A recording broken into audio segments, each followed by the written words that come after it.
그녀는 교회의 책임자였습니다. 윗선 리더가 그녀의 사역을 감독하고 지도해 줄 때 반감을 느끼고 배척했습니다. 또 리더가 그녀가 하는 사역의 문제점을 지적하면 리더를 미워하고 보복하려고 했습니다. 그녀는 하나님 말씀의 폭로, 기도와 반성을 통해 자신의 어떤 면을 알게 되었을까요? 또 어떤 시름길을 찾게 되었을까요?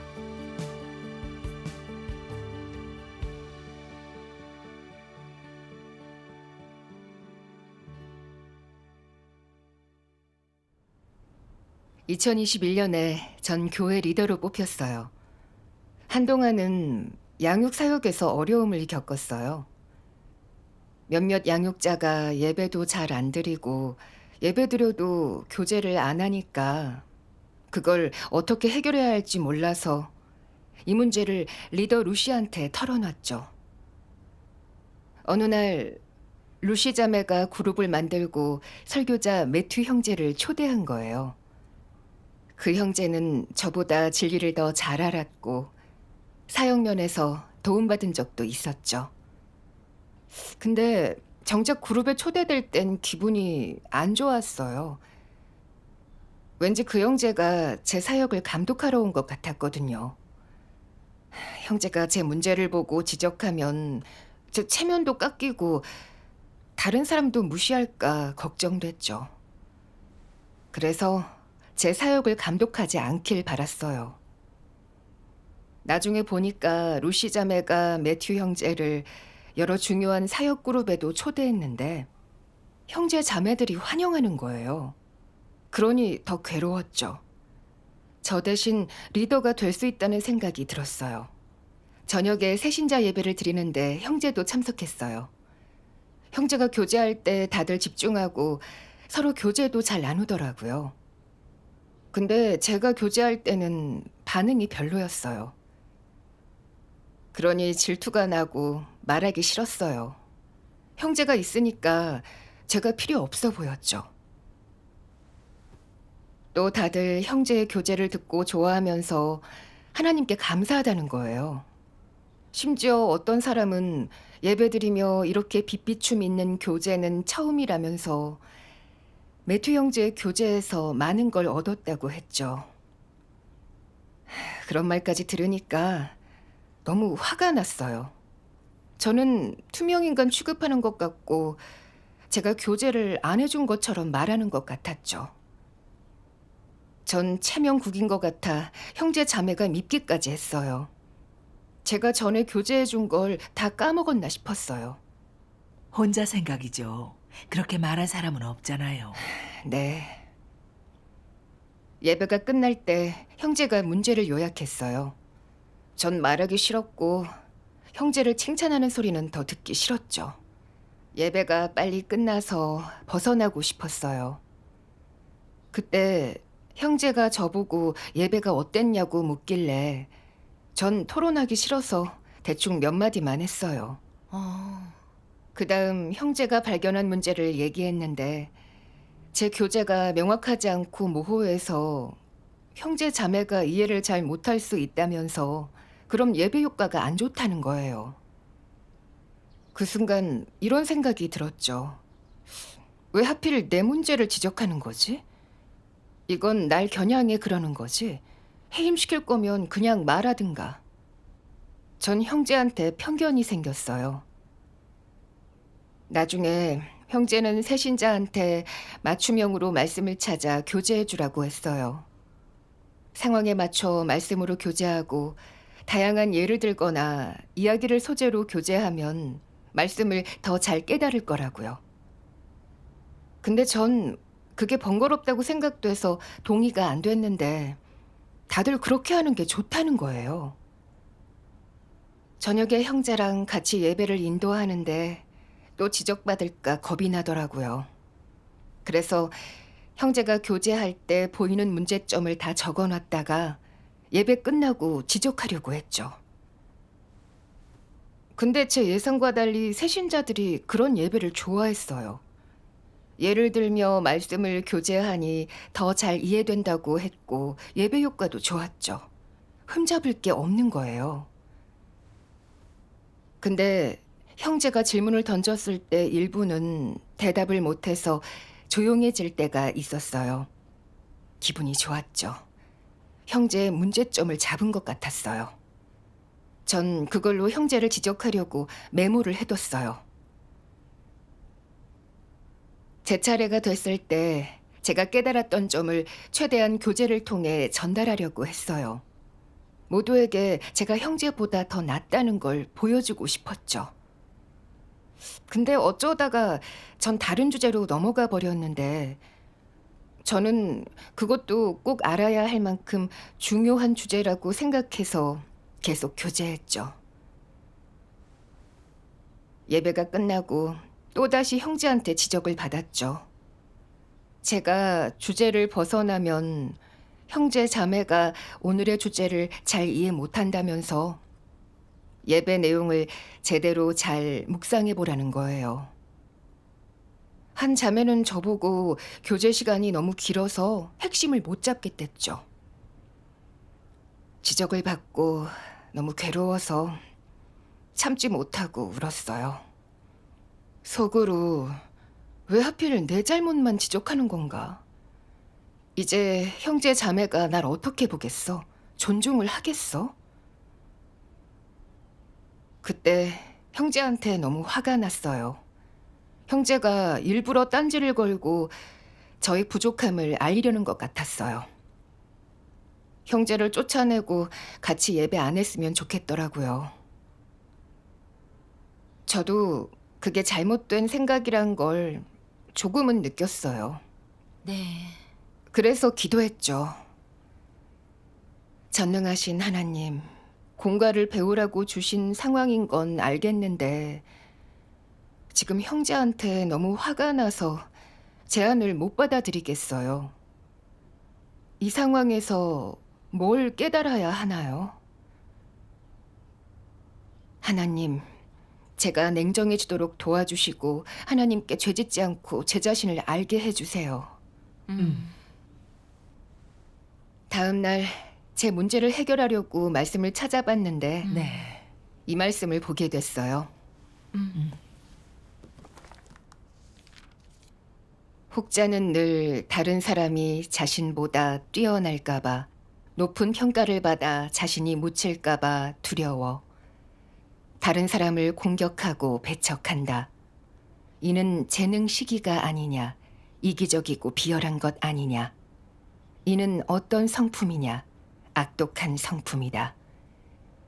자기 이익만 생각하고 사리사욕만을 채우려 하며 타인이나 하나님 집의 이익을 생각하지 않는 자는 성품이 좋지 않으며 하나님이 기뻐하지 않는다. 하나님 집에서 다양한 인재를 양성할 것이라고 했을 때 이처럼 명예와 지위, 얼굴을 내밀 수 있는 일이 생기면 모두가 욕망이 꿈틀거려 늘 이름을 날리며 앞에 나서고 싶어하며 명예와 지위를 다투려 한다. 막상 다투려니 계면쩍고 또 양보하기도 싫다. 누군가 앞에 나서면 질투하고 미워하고 원망하고 불공평하다 느낀다. 난 왜 앞에 나서면 안 돼? 왜 다른 사람만 얼굴을 내밀어? 왜 내 차례는 오지 않는 거지? 불평이 생긴 후에는 자제하려고 해도 안 된다. 하나님께 기도하면 한동안은 괜찮아지지만 나중에 이런 일이 다시 임하면 또 이겨내지 못한다. 이는 분량이 작은 모습 아니겠느냐. 이런 상태에 빠진 것은 사탄의 굴레에 빠진 것 아니겠느냐.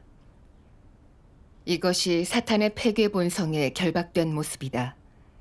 사람이 이러한 폐괴 성품을 벗어버리면 자유와 해방을 얻지 않겠느냐. 잘 생각해 보아라. 명예와 이익을 다투는 상태에 빠지지 않으려면 이러한 폐괴된 상태에서 벗어나고 명리와 지위 같은 것들로 인한 곤혹과 얽매임에서 빠져나오려면 어떤 진리를 깨달아야 하겠느냐. 어떤 진리를 갖추어야 자유와 해방을 얻을 수 있겠느냐? 먼저 사탄은 명예의 이익 지위로 사람을 폐괴시키고 속박하고 해치고 타락시켜 죄에 빠지게 한다는 것을 분명히 알아야 한다. 이 밖에도 진리를 받아들여야 명리와 지위 같은 것들을 포기하고 내려놓을 수 있다. 너는 버리고 내려놓는 법, 다른 일을 추천하는 법을 배워야 한다. 체면이 서는 일이면 다투거나 빼앗으려 하지 말고 반드시 포기하되 본분을 지체하지 않고 자신을 드러내지 않고 묵묵히 충성되게 본분하는 자가 되어야 한다. 체면과 지위를 버리고 자신의 이익을 포기할수록 마음이 평안해지고 점점 더 밝아질 것이며 내 내적 상태도 점점 좋아질 것이다. 다투고 빼앗을수록 내적 상태는 점점 어두워진다. 시험해 보아라. 이런 상태를 돌려놓고 싶다면, 이런 것들에 통제되고 싶지 않다면 반드시 진리를 구하여 이런 것의 본질을 꿰뚫어 보아야 하고 그 다음 내려놓고 버려야 한다. 그러지 않으면 다툴수록 더 어두워지며 질투심이 더 커지고 증오심도 더 커지고 더 얻고 싶어진다. 그럴수록 얻지 못하고 얻지 못할수록 더 증오하며 그럴수록 내면은 더 어두워질 것이다. 그러면 본분을 제대로 이행할 수 없고 그럴수록 하나님 집에서는 널 써줄 수 없다. 이것이 바로 악순환의 연속이다. 계속 본분을 잘못하면 서서히 도태될 것이다. 아멘. 아멘. 재능을 시기하는 모습을 분명히 드러내셨네요. 나보다 나은 사람을 질투하고 배척하는 건 사탄의 성품이죠. 맞아요. 그런 성품으로 살면 성령의 역사를 쉽게 잃고 도태될 수 있어요. 네. 제가 그렇게 질투심이 강했어요. 형제 자매가 매튜 형제의 교제와 제안을 좋아하니까 경쟁심이 생기고 안 좋은 상태에 빠져 괴로워했던 거예요. 그 형제가 오기 전엔 제가 예배를 인도했고 양육자들도 뭘 잘 모르면 저한테 묻고 저를 높이 봤었어요. 예배 때 교제할 내용도 저한테 물어보곤 했고 항상 제가 문제들을 해결해 줄 거라고 기대했었죠. 근데 나중에 전 그들의 문제를 해결해 주지 못해서 그들이 새신자 양육을 잘 못하게 됐고 소극적이 되고 예배 때는 교제도 잘 안 했어요. 그러다 형제가 와서 새신자 양육을 어떻게 해야 하는지 실행의 길을 주면서 이끌어 주니까 그게 양육자들한텐 도움이 됐고 다들 형제의 교제를 좋아한 거예요. 그러니 그걸 기뻐해야 하는 게 맞잖아요. 네. 그걸 계기로 제 문제를 반성해 볼 수도 있는 거고요. 근데 전 반성하기는커녕 명예를 놓고 다퉜어요. 전 부족한 게 많아 실제 사역도 못하면서 다른 사람이 양육하는 것도 싫어했고 이 교회의 유일한 리더가 되려고 했고 모두가 저만 높이 봐주기를 바랐던 거예요. 전 사역은 아예 뒷전에 두고 제 체면만 생각했어요. 이 상황을 통해 저의 지위욕과 폐괴 성품이 완전히 드러났어요. 전 자기 반성을 잘할 수 있게 도와달라고 기도했어요. 아멘. 자기 폐괴함을 보고 반성하면서 진리를 구하면 쉽게 해결할 수 있죠. 네. 문제는 3달 후에 비슷한 일이 또 생긴 거예요.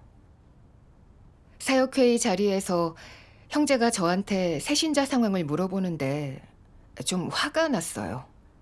형제는 설교자라 모든 교회의 상황이 어떤지 알고 있을 텐데 왜 나한테만 물어보는지. 그것도 사람 많은 자리에서 그러는 건 고의로 절 깎아내리고 양육 사역을 잘 못한다는 걸 인정하라는 건가 싶었죠. 전 퉁명스런 말투로 대답하면서 자세한 건 말 안 했죠. 또 고의로 어려운 문제를 꺼내 해결책을 물어봤어요. 근데 말을 뱉고 후회가 됐어요. 일부러 난감하게 한 거잖아요. 너무 저급한 행동이었죠. 생각해 봤어요. 왜 형제가 사람들 앞에서 절 지적하면 전 자꾸 욱하고 속으로 형제를 미워했는지, 또 형제가 교제를 못한 걸 기억했다가 망신 주려고 했는지요. 저도 그건 위험한 상태라는 걸 알았어요. 알면서도 형제의 행동에 왜 그렇게 화나는지 모르겠는 거예요. 어느 날 저녁 간증문 한 편을 보게 됐어요. 폭로로 드러난 내 모습이요. 그 안에 있는 말씀에서 깨닫게 됐어요.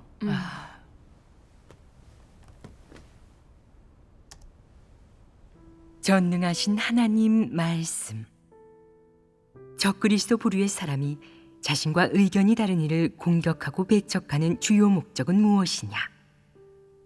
교회에서 그와 다른 목소리가 전혀 없는 분위기, 그의 권력과 리더 지위, 그리고 그가 하는 말이 절대적인 그런 분위기를 조성하려는 것이다.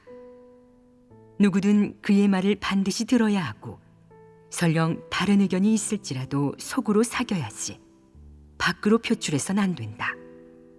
만약 공개적으로 반대하는 사람이 있다면 그 사람은 그의 원수가 될 것이다.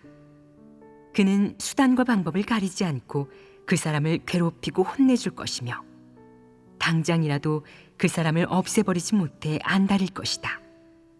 이것이 바로 적그리스도가 자신과 다른 이를 공격하고 배척하며 자신의 지위를 공고히 하고 권력을 지키는 수법 중 하나이다.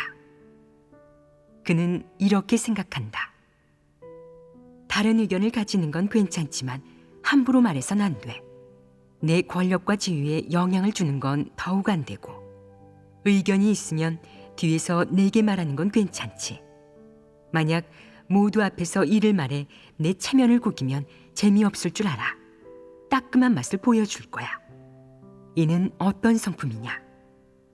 다른 사람이 함부로 말하지 못하게 하고 다른 사람이 그에게 불만이 있거나 어떤 일에 견해가 있어도 함부로 제기하면 안 되고 그의 체면을 봐줘야 한다는 것이다. 만약 그의 체면을 봐주지 않는다면 그는 그 사람을 원수로 대하며 공격하고 배척할 것이다. 이는 어떤 본성이냐? 바로 적그리스도의 본성이다. 그는 왜 그렇게 하는 것이냐? 그는 교회에서 자신과 다른 목소리가 나오는 것도, 자신과 다른 사람이 존재하는 것도 용납하지 않는다. 또한 그는 하나님의 선민이 마음을 열고 솔직하게 진리를 교제하며 사람을 분별하게 두지 않는다. 그가 가장 두려워하는 것은 남이 그를 폭로하고 분별하는 것이다. 그는 자신의 권력과 남들의 마음속 자신의 지위가 아무 흔들림 없이 계속 공고해지게 하려 한다. 또한 자신의 체면과 명예, 리더 신분, 몸값에 조금이라도 위협이 되거나 영향을 주는 것을 결코 용납하지 않는다. 이는 적그리스도의 악독한 본성의 한 측면을 보여주는 것 아니냐. 권력을 가진 것에 만족하지 못하고 이를 공고히 하고 안정시켜 영원히 통치하려 한다. 그들은 사람의 행위를 통제하려 할 뿐 아니라 사람의 마음도 통제하려 한다. 적그리스도의 이런 행동 방식들은 완전히 자신의 권력과 지위를 지키려는 것으로, 권력에 대한 욕망으로 인해 초래된 것이다. 아멘. 아멘. 딱 저를 두고 하신 말씀이었어요. 전 형제가 제 부족함을 지적하면 반박하고 보복하려고 했거든요. 그게 전부 적그리스도의 모습이었죠. 네. 저도 제가 지위를 좋아하고 또 교만한 건 인정은 했지만 제 자신에 대해 제대로 알지 못했죠. 전 교회 리더니까 저한테 능력이 있고 자질이 있다는 걸 의미한다고 생각했어요. 제가 부족한 면이 있어도 사역을 할 능력은 좀 되니까 해임은 안 될 거라고 여겼죠. 근데 매튜 형제가 모든 예배 그룹에 들어오니까 제 지위에 위협을 느꼈던 거예요. 갑자기 절 대신할 상대가 나타난 것 같아서 싫어하고 배척한 거죠. 전 형제 자매들이나 교회 사역을 먼저 생각하지 않았어요. 몰래 지위를 지키려고 형제와 경쟁을 했었는데 그건 정말 사악한 성품이죠. 형제가 제 문제를 지적하면 전 못 받아들이고 대항했고 창피를 줘서 보복하려고 했어요. 또다시 잘못을 지적받았을 때 전 체면을 구긴 것 같아 형제한테 너무 화가 났고 정말 쫓아내고 싶었어요. 사실 형제는 진리를 행한 거거든요. 제가 하는 사역엔 확실히 문제가 많았고 제가 원칙들을 잘 몰라서 형제가 사역을 잘하는 법을 가르쳐 준 거예요. 네. 근데 전 그걸 거부했고 대중 앞에서 형제의 문제를 들춰서 폭로할 기회만 노렸어요. 형제가 사역을 모를 때 전 제대로 알려주지도 않고 고의로 난감하게 했었죠. 저는 그걸 단순 질투로 생각했는데 하나님이 폭로하신 말씀에서 보니까 적그리스도 성품을 드러낸 거더라고요. 전 제 명예를 지키려고 형제를 공격하고 보복하려고 했어요. 정말 기회가 됐었다면 전 더 심한 짓도 했을 거예요. 저의 적그리스도 성품을 알게 됐을 때 정말 많이 놀라고 두려웠어요. 제가 계속 이렇게 행동한다면 도태될 게 뻔한 거죠. 적그리스도는 구원 대상이 아니니까요. 회개의 기도를 했죠. 전능하신 하나님, 전 리더의 사역을 잘 못하고도 명예와 지위만을 놓고 경쟁했습니다. 보복이라는 악한 짓도 했고요. 제가 한 행동은 사탄의 역할을 대신한 거예요. 하나님, 이제 회개합니다. 아멘. 그 후에 말씀을 보면서 저의 폐괴 성품에 대해 더 분명하게 알게 됐어요. 자신의 명예와 지위에 대한 적그리스도의 사랑은 일반인을 뛰어넘는다. 이는 그의 성품과 본질 안에 있는 것으로 한때의 흥미도 아니고 잠시 환경의 영향을 받아서도 아니다. 그의 생명 속에 뼛속에 있는 것이다. 그렇기에 그의 본질이라고 한다. 즉, 적그리스도는 무엇을 하든 다른 게 아닌 자신의 지위와 명예를 가장 먼저 고려한다는 것이다. 적그리스도에게 있어 지위와 명예는 그의 생명이자 평생 추구해야 할 목표이다. 그는 무슨 일을 하든 이 생각부터 한다. 내 지위는 어떻게 될까? 내 명예는 또 어떻게 될까? 내가 이 일을 하면 좋은 명성을 얻을 수 있을까? 사람들 마음속에서 내 지위가 올라갈 수 있을까? 그는 가장 먼저 이러한 것들을 생각한다. 이는 그에게 적그리스도의 성품과 본질이 있음을 충분히 증명한다. 그래서 그는 그렇게 생각하는 것이다. 요컨대 적그리스도에게 지위와 명예는 일종의 부가적인 요구사항이 아니고 있으나마나한 신뢰지물도 아니다.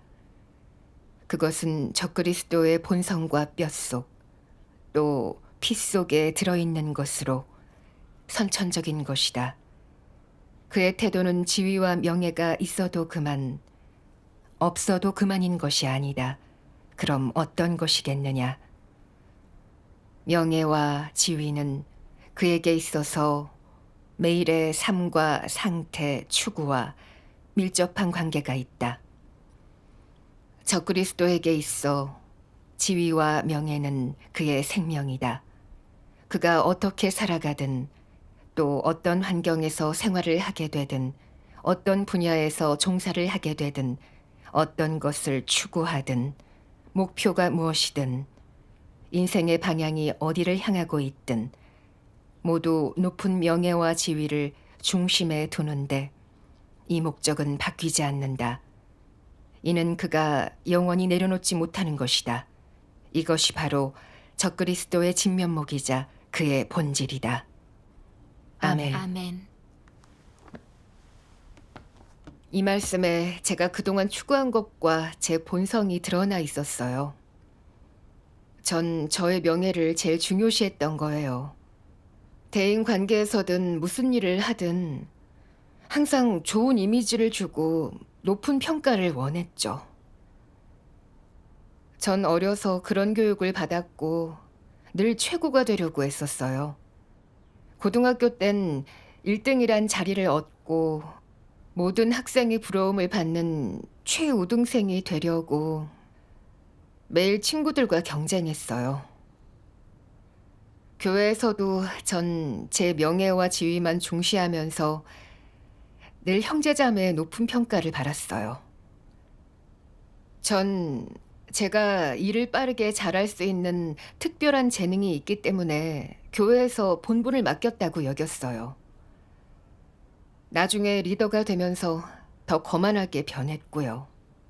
교제를 통해서 제 재능을 보여주려고만 했지 본분을 통해 저의 부족함을 알거나 보완하려고 하지 않았죠. 매튜 형제가 부족함을 지적해 줄 때 형제 자매 앞에서 제 체면을 구긴 것 같은 생각에 받아들이지를 못하고 형제한테 보복하려 했어요. 말씀을 보고서야 제 행동은 제 명예를 지키기 위한 거고 하나님이 증오하시는 행동인 걸 깨달았죠. 하나님께 이 폐괴 성품을 벗게 해달라고 구했어요. 나중에 형제 자매가 말씀을 보내줬어요.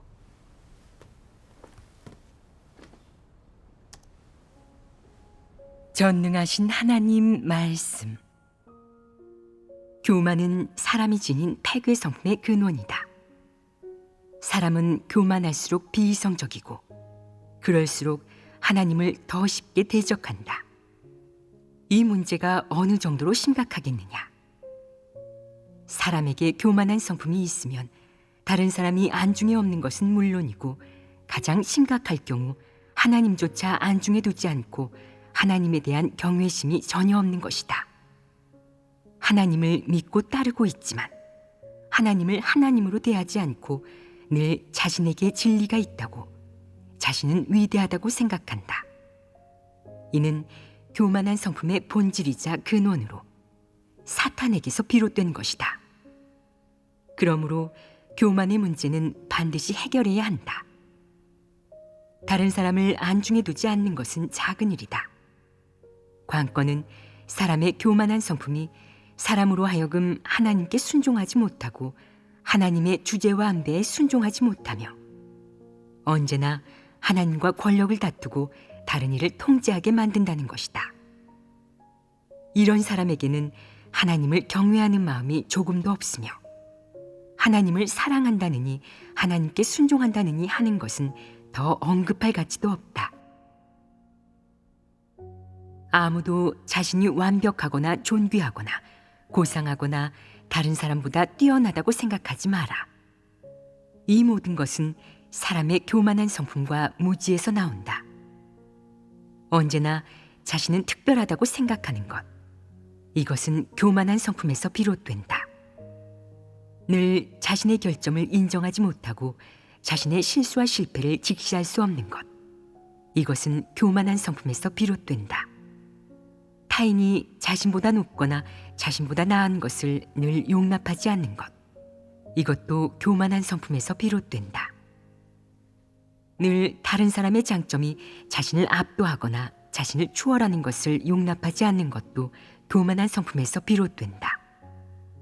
항상 타인이 자신보다 더 나은 생각, 제안, 견해를 갖는 것을 용납하지 않고 누군가 자신을 추월한 것을 알게 되면 소극적이 되고 말하기 싫어하며 괴로워하고 낙담하며 속상해하는 것. 이 모든 것은 교만한 성품 때문에 생긴 것이다. 성품이 교만하면 자신의 체면을 지키게 되고 타인의 지적을 받아들이지 않으며 자신의 결점을 직시하지 못하고 자신의 실패와 잘못을 받아들이지 못한다. 그뿐만 아니라 누군가가 너보다 나을 때 내 마음에 미움과 질투가 일어나고 마음이 위축되어서 본분을 이행하고 싶어 하지 않게 되고 본분을 건성으로 대충 이행하게 된다. 교만한 성품은 내게 이러한 행동과 방식을 유발할 수 있다. 내가 이 모든 세부적인 문제들을 하나씩 파헤치고 타개하고 인식하고 그런 다음 그런 생각, 잘못된 관념이나 관점, 심지어 행동까지 점차 저버릴 수 있고 그것들에 얽매이지 않는다면, 그리고 본분을 이행할 때 내게 걸맞은 위치를 찾고 원칙에 따라 행동하며 자신이 이행할 수 있거나 이행해야 하는 본분을 이행한다면 너희는 차츰 본분을 더 잘 이행할 수 있게 될 것이다. 그러면 진리의 실제에 진입하게 되는 것이다. 내가 진리 실제에 진입할 수 있다면 너는 다른 사람에게 사람답게 보일 것이고 사람들은 이렇게 말할 것이다. 이 사람은 성실하게 처신하고 착실하게 본분을 이행하고 있다. 본분을 이행할 때 천연적인 것이나 혈기, 사탄의 패괴 성품에 의존하지 않는다. 절제력을 가지고 행동하고 하나님을 경외하는 마음을 가지고 있으며 진리를 사랑하고 자신의 육과 취향을 저버렸다는 것이 행동과 말에 드러난다. 이런 사람이 되면 얼마나 좋으냐. 다른 사람이 너의 결점에 대해 얘기할 때 너는 그것을 받아들일 수 있을 뿐만 아니라 낙관적이고 담담한 태도로 너의 문제와 결점을 마주하게 된다. 너는 마음 상태가 매우 정상적이고 극단적이지 않으며 발끈하지도 않는다. 이러면 사람다운 모습을 갖게 된 것이 아니겠느냐. 오직 그런 사람만이 이성을 가지고 있다. 아멘. 아멘. 아멘. 말씀에 문제의 근원이 있네요. 우리의 많은 패괴함은 다 교만한 본성에서 비롯됐죠. 네. 교만한 성품 때문에 저도 형제를 질투하고 제안을 안 받아들인 거예요. 저도 교만함에 빠져 자기 잘못을 못 봤죠. 형제가 유익한 조언을 해줘도 받아들이질 않았어요. 제 명예와 지위를 지키겠다고 형제의 도움을 거부하고 본분을 어떻게 잘해 나갈지 생각하지도 않았어요. 전 사역을 제대로 못하면서도 교만하게 굴었어요. 제 자신을 몰랐던 거예요. 형제가 지적한 실질적인 문제들은 다 저한테 부족한 건데 전 반성하지 않고 형제의 흠만 잡았어요. 근데 사실은 형제의 교제는 실제적이라 새신자가 진리를 깨닫는 데 도움이 됐어요. 다들 저랑 예배 드릴 때보다 더 많은 유익함을 얻을 수 있었거든요. 이런 사실 앞에서도 전 형제가 더 낫다는 걸 인정 못하고 질투하고 미워했어요. 교만하고 이성적이지 못했어요. 제 자신을 과대평가한 거예요. 늘 추대받고 최고가 되려고만 했었는데 그건 하나님과 적대적인 천사장 성품이죠. 하나님께 기도했어요. 진리를 추구해서 패괴 성품의 변화를 이루고 이성적으로 살겠다고요. 아멘. 아멘. 나중에 묵상하다가 말씀을 보게 됐어요. 교회에는 모두 진리에 집중하고 진리에 노력하는 분위기가 형성돼야 한다. 연령이나 관록을 따지지 말고 자질이 어떤지도 따지지 마라. 모든 사람은 진리 앞에서 평등하다. 다만 누구 말이 옳고 누구 말이 진리에 부합하는지, 누가 하나님 집의 이익을 위해 생각하고 하나님 집의 사역에 가장 부담을 갖는지, 누가 진리를 더 분명히 알고 누가 정의감 있고 누가 노력하는지를 보아라. 이런 사람은 마땅히 형제 자매들의 지지와 동조를 얻어야 하는 것이다. 진리를 추구하는 정기가 교회에서 우세해야 한다. 그러면 성령이 역사하고 하나님이 축복하고 인도할 것이다. 반면 시비를 따지고 서로 겨루고 미워하며 질투하고 다투는 분위기가 교회에서 기류를 형성하면 너희에게는 분명 성령 역사가 없을 것이다. 서로 다투고 뒤에서 싸우며 간계와 기만, 음모로 상대를 대하는 것은 사악한 분위기이다. 이것이 교회에서 우세하면 성령은 절대 역사하지 않는다. 오늘날 하나님의 감찰을 받지 않는 사람은 하나님께 인정받을 수 없고 성욕신 하나님을 알지 못하는 사람은 온전케 될 수 없다. 내가 자신의 모든 행동을 하나님 앞에 내놓을 수 있는지 보아라. 내가 한 일을 하나님 앞에 내놓을 수 없다면 그것은 내가 악을 행하는 사람이라는 뜻이다. 그런 자가 온전케 될 수 있겠느냐? 너의 모든 행동, 일거수일투족, 모든 마음가짐과 반응 하나까지도 하나님 앞에 내놓을 수 있어야 한다. 기도하고 하나님을 가까이 하고 말씀을 먹고 마시고 형제 자매와 교제하고 교회 생활을 하는 등의 영생활, 나아가 협력하며 섬기는 일까지 하나님 앞에 내놓고 감찰받을 수 있어야 한다. 그렇게 실행해야 너의 생명이 자라는 데 도움이 된다. 아멘. 아멘. 이 말씀에서 위로를 얻었고 실행의 길도 찾았어요. 하나님은 교회 안에서 시기 질투하지 말고 진리를 추구하고 진리에 부합하는 말을 따르라고 하셨죠. 네. 사실 형제가 지적을 해준 것들은 다 새신자 양육을 잘하라고 도와준 거거든요. 형제는 인간관계를 생각지 않고 문제가 보이면 형제 자매들이 자신을 알게 도와줬죠. 형제는 자기 패괴함도 드러내면서 자신을 높이 보지 않게 했어요. 또 진리를 추구하고 교회 사역을 지켰고요. 그러니 질투하고 보복할 기회를 찾을 게 아니라 형제의 장점을 배우면서 제 부족함을 채워야 하는 거죠. 네. 그리고 또 그런 지적과 도움은 하나님의 보호와 구원이더라고요. 저의 패괴함을 알고 잘못을 고칠 수 있으니까요. 하나님은 우리를 살피시고 우리가 원칙대로 하길 바라시잖아요. 그래서 하나님의 감찰을 받고 패괴함을 성찰하며 잘못을 바로잡고 진리 원칙대로 행하려고요. 아멘. 아멘. 그게 하나님 뜻에 합당한 실행이죠. 네. 이제는 매튜 형제를 질투하지 않고 지적해주면 잘 받아들여요. 그리고 예배 때 형제 자매들이 묻더라도 모두가 이해할 수 있게 미리 정리를 해두곤 해요. 또 형제 자매가 교제를 잘 안 하면 서로 교제를 나눌 수 있게 이끌어주고요.